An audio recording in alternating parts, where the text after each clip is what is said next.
आप मेरे चैनल पर नए हैं तो चैनल को सब्सक्राइब करना ना भूलें। संगत जी बड़े प्यार से कहना धन निरंकार जी।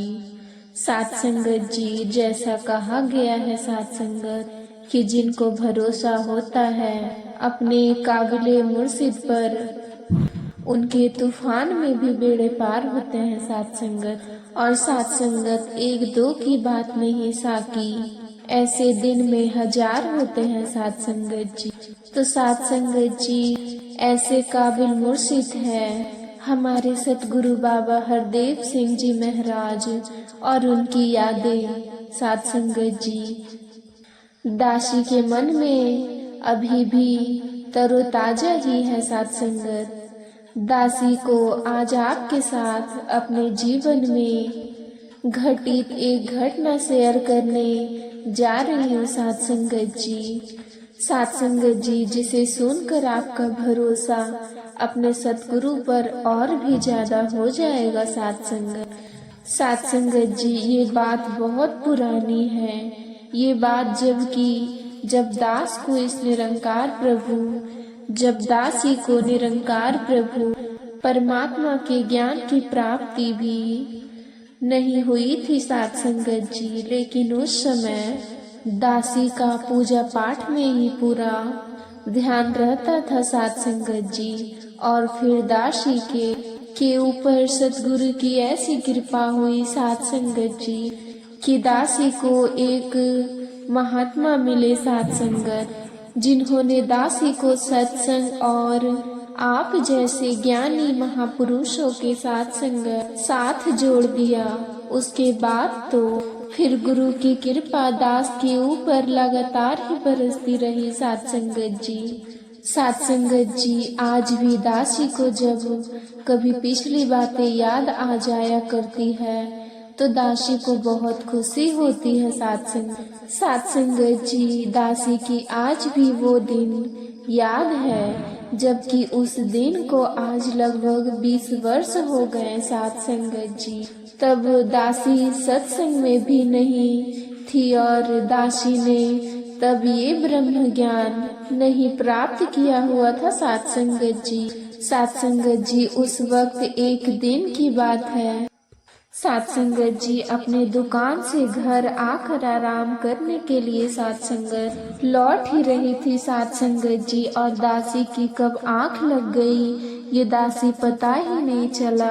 फिर सोते हुए सपने में दासी ने देखा कि एक सफेद पोशाक सात संगत पहने हुए फरिश्ते हुए समान कोई व्यक्ति मेरे पास खड़ा हुआ, और सात संगत वो हाथ उठाकर बड़े ही प्यार से बोल रहे थे सात संगत कि बेटी घबराओ मत, मैं तेरे साथ हूँ।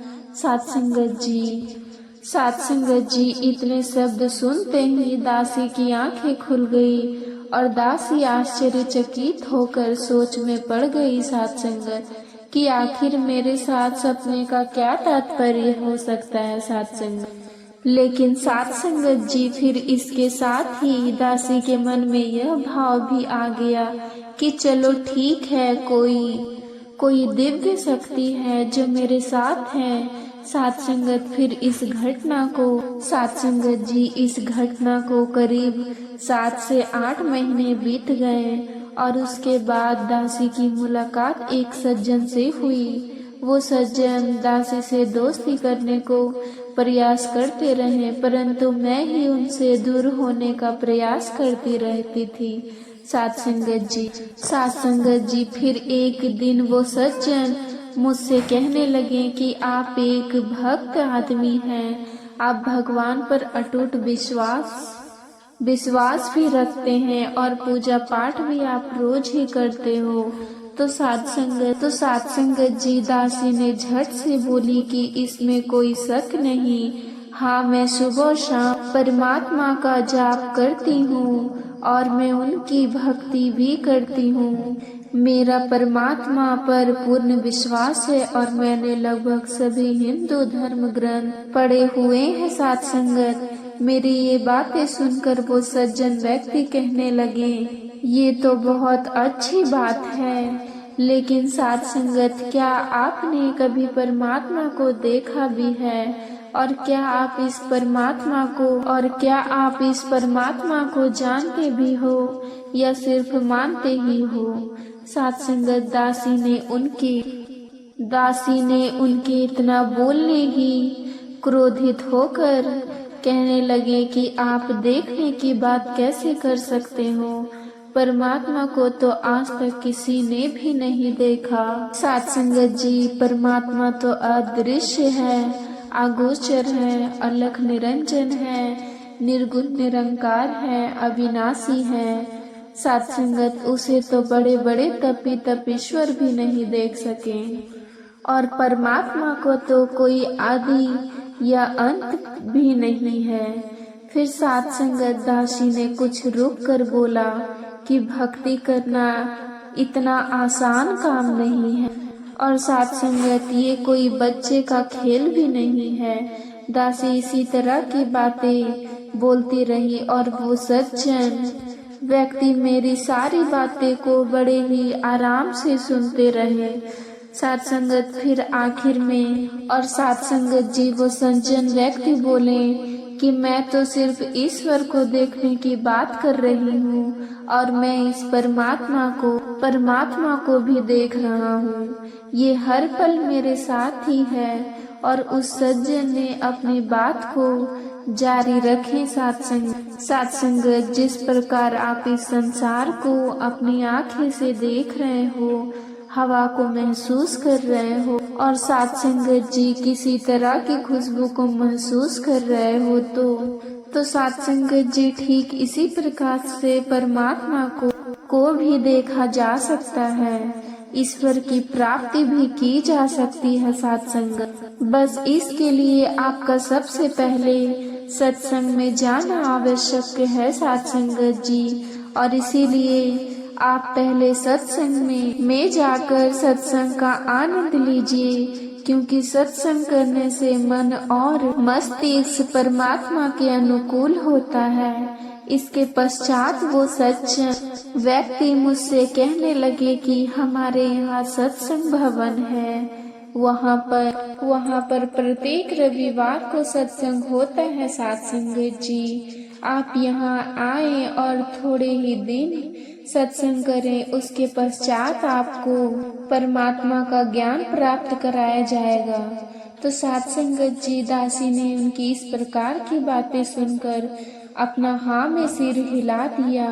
और साध संगत जी, 2-3 दिन के बाद रविवार का दिन था, और वो महात्मा सुबह सुबह दास के घर पर पहुँचे, और साध संगत जी दासी को अपने साथ साइकिल पर बिठाकर सत्संग में भवन में ले गए। साध संगत, वहाँ पर सत्संग चल रही थी। साध संगत जी, और दासी की नजर वहाँ स्टेज के ऊपर लगी तस्वीर पर चली गई। तो साध संगत जी, उस सज्जन महात्मा ने बताया कि ये हमारे सतगुरु बाबा हरदेव सिंह जी महाराज की तस्वीर है। साध संगत जी, दासी एकटक होकर उस तस्वीर देखती ही रह गई। और साध संगत जी, ये तो वही दिव्य महापुरुष की तस्वीर है जिन्होंने 7-8 महीने पहले दासी के सपने में आकर दासी को भरोसा दिलाया था कि बेटी घबराओ मत, मैं तेरे साथ हूँ। साध संगत जी, उसके बाद तो दासी के मन में बार बार यही ख्याल आते रहे कि क्या वाकई वो सपने में दिखाई दिए गए दिव्य साध संगत जी बाबा हरदेव सिंह जी महाराज ही थे या कोई और थे। फिर साध संगत, इसके बाद तो दासी कई दिनों तक इसी उधेड़ बुन में ही लगा रही थी कि आखिर ऐसा कैसे हो सकता है कि जिनको मैंने आज से पहले कभी देखा ही नहीं, और वो मेरे सपने में आकर मुझसे ऐसा कैसे कह सकते हैं। साध संगत जी कि बेटी घबराओ मत, मैं तेरे साथ खड़ा हूँ। खैर कोई बात नहीं। उसके बाद दासी 4-5 दिनों तक लगातार सत्संग में पहुंचती रही। फिर एक दिन सत्संग के पश्चात दासी को उसी सज्जन महात्मा ने कहा कि बहन, आज अपने ज्ञान लेकर परमात्मा के दर्शन करने हैं। दासी उनकी बात सुनकर और तुरंत हाँ कहकर उस ज्ञान कक्ष में चली गई। साथ संगत जी जहाँ एक महात्मा ज्ञान दे रहे थे साथ संगत मैं भी वहीं जाकर बैठ गया। फिर वहाँ बैठे मेरे जैसे और लोगों को भी उस महात्मा ने पहले 5 प्रकरणों के बारे में बताया फिर सात संगत जी 9 प्रकृतियों की जानकारी दी। उसके बाद वो महात्मा कहने लगे कि अब आप अपना पूरा ध्यान यहीं पे रखें, क्योंकि अब मैं आपको परमात्मा के दर्शन करवाने जा रहा हूँ।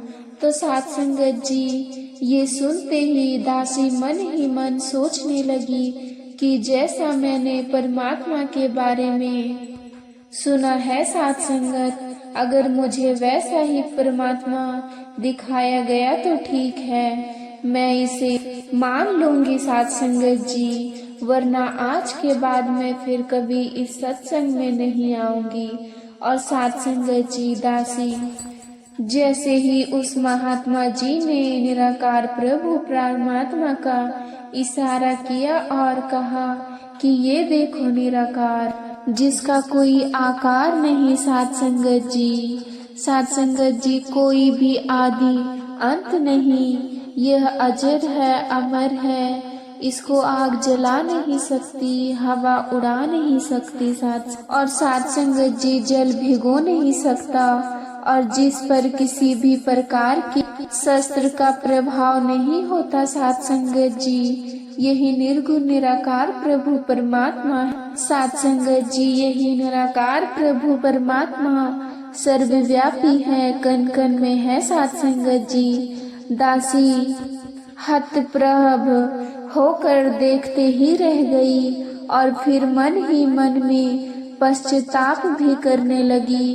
कि आज तक जिंदगी तो मैंने ऐसे ही गवा दी और मैं अब तक केवल अज्ञानता में ही अपना जीवन व्यतीत किए। सात संगत जी अब ज्ञान लेने के बाद जब दासी अपने घर पहुंची तो दासी ने कई धर्म ग्रंथ खोल कर पढ़ और फिर दासी ने पाया कि सभी में इसी निरंकार प्रभु परमात्मा का जिक्र था। सात संगत जी जिसे पहले दासी समझ ही नहीं पा रही थी, लेकिन अब उन सभी धर्म ग्रंथों में लिखी गई पंक्तियां का अर्थ है सही मायने में समझ आने लगा। दासी को अब वो बात भी समझ में आने लगी। और सात संगत जी उस दिन दासी के सपने में वो कौन सी शक्ति थी जो उस दिन मेरे साथ थी और हमेशा मेरे साथ। सात संगत हमारे सतगुरु ही निराकार रूप में हमारे अंग संग विराजमान रहते हैं। जरूरत है तो सिर्फ इस निराकार को जानकर इस प्रभु परमात्मा का ध्यान करने की, इस सर्वव्यापी को कण में देखने की, इसको महसूस करने की और इसकी भक्ति करने की। और सात संगत जी दासी के हृदय से सभी महात्मा और बहनों के लिए यही प्रार्थना निकलती है कि हमारे सतगुरु हमें जो भी शिक्षा प्रदान करने की कोशिश कर रहे हैं वे हमें जिस तरह चलाना चाहिए, उन सभी शिक्षाओं को ही जीवन में धारण करते हुए इस जीवन के सफर को आनंदमय बनाते चले जाएं। सात संगत जी अब दासी अंत में आपके लिए यही प्रार्थना करती है कि दासी भी अपने सतगुरु का ही एक आदान सा सेवक बनकर सतगुरु के चरणों में ही ये पूरा जीवन गुजार पाए और सतगुरु की ही शिक्षाओं को जन जन तक पहुंचाने की बुद्धि और शक्ति प्राप्त होती रहे, ताकि सारा संसार सुखी हो सके और सभी का कल्याण हो सके। सात संगत तो सात संगत जी बड़े प्यार से कहना जी धन निरंकार जी। सत्कार से कहना धन निरंकार जी।